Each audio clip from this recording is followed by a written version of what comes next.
Hello, everybody. So this is going to be a brief video, on how to aggregate data. Now, there's multiple ways you can aggregate data. You can sum, you can average. In this video, we're going to average.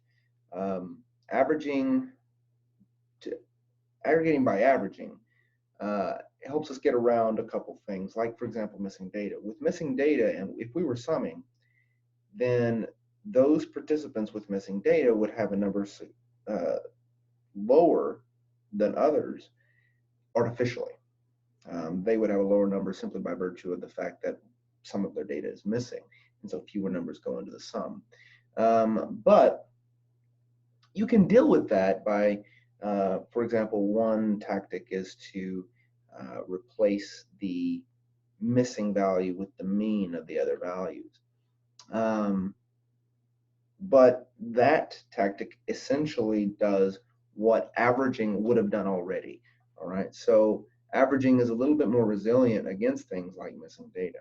So there's other theoretical reasons why you might consider an alternative summing method. Ultimately, what you decide should be largely dependent upon your theoretical rationale for aggregating. Most scales would be usefully aggregated in either way. But I tend to aggregate because it's simpler and there's no theory, and I rarely have a theoretical reason not to. Okay, so what I'm going to show you in this video is how to aggregate. So share my video with you, or my screen with you. Boom, here we go. Here's our data. All right. So what I'm going to do is I've got three scales in here. I've got NLE, I've got OSSR, OSSS. I don't even know what OSSR is, and then the BDI. So I'm going to aggregate each of these by averaging.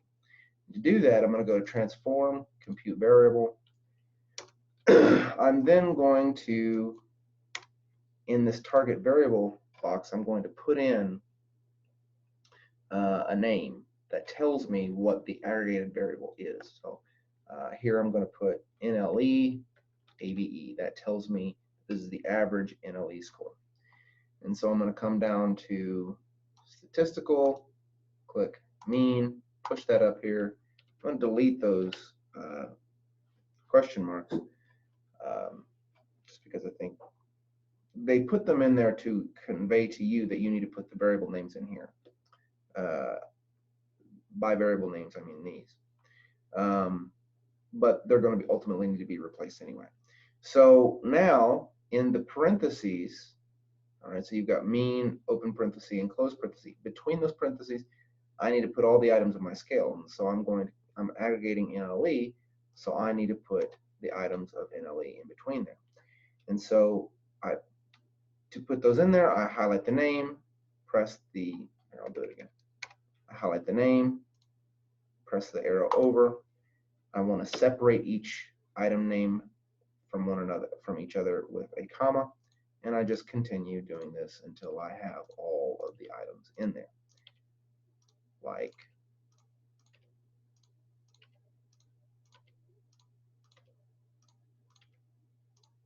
so. Now, there's 12 items there, and although that didn't take me much time, there's a simpler way to get the mean for an entire range, for an entire number of items, provided all those items are next to one another in your data set, like they are here. If half of these items were at the bottom of the data set, this wouldn't work. But the simpler way, rather than including all of the items, is just to put NLE1, put your first item in there, 2, and then your last item, which is in NLE12.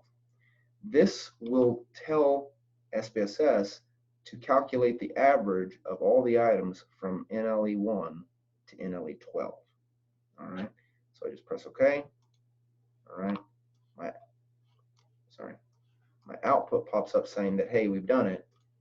Now if I go back to my data, scroll over, boom, there's my new aggregated data set or variable. Now I'm going to do the exact same thing for my other two scales, OSSS and BDI. So again, transform, compute variable. This time I'm going to put OSSS AVE. Again, why? Because AVE tells me that's the average aggregate. Now, because item 2 had to be reverse coded, I'm going to include it rather than the original OSSS2.